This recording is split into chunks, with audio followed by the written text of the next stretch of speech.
కాటేజీలో ఉన్నప్పుడు ఒక ఉద్యోగస్తుడు వచ్చిండు.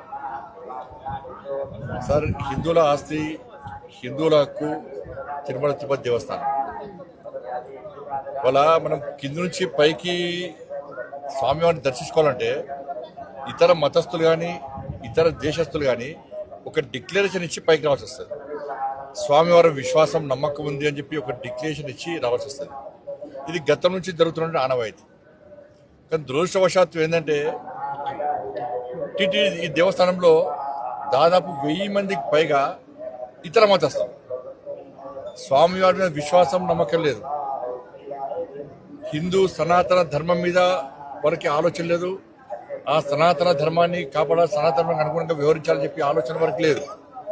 అటువంటి ఉద్యోగస్తులకు, అటువంటి వ్యక్తులకు టీటీడీలో ఉద్యోగాలు ఇవ్వడమైంది, వాళ్ళు ఇంకా కొనసాగించడమైంది.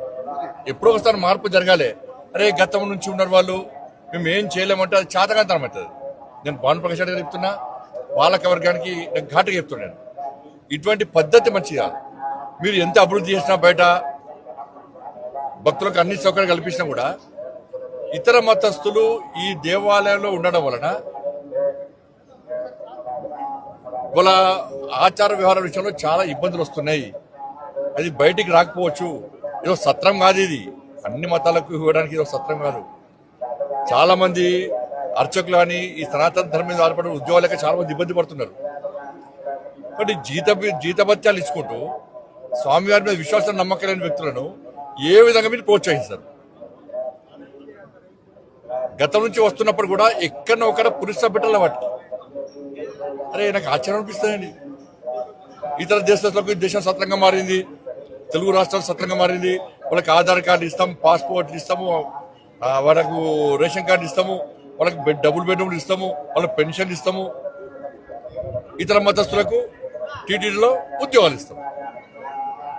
ఇది పద్ధతి కాదు. దీన్ని పూర్తి స్థాయిలో ప్రతి హిందూ కూడా దీన్ని వ్యతిరేకిస్తాడు. దీన్ని వెంటనే నిర్మూలించాల్సిన బాధ్యత పాలక వర్గం మీద ఉంది. ఇవాళ బయట మొత్తం చర్చ జరుగుతున్నది, తెలుగు రాష్ట్రాల్లో చర్చ జరుగుతున్నది. నిన్నగాక మొన్న మీరు ఒక ఉద్యోగస్తుని సస్పెండ్ చేశారు.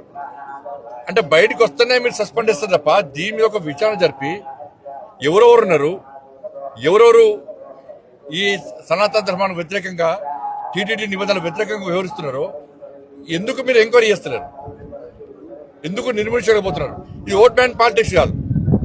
ఓట్ బ్యాంక్ పాలిటిక్స్ కోసం కూడా టీటీడీని ఉపయోగించుకుంటే అంతకన్నా మూర్ఖత్వం ఇంకోటి కాదు, ఈ పిరిగితనం ఇంకోటి కాదు. నేను దయచేసి మళ్ళీ విజ్ఞప్తి చేస్తున్నా,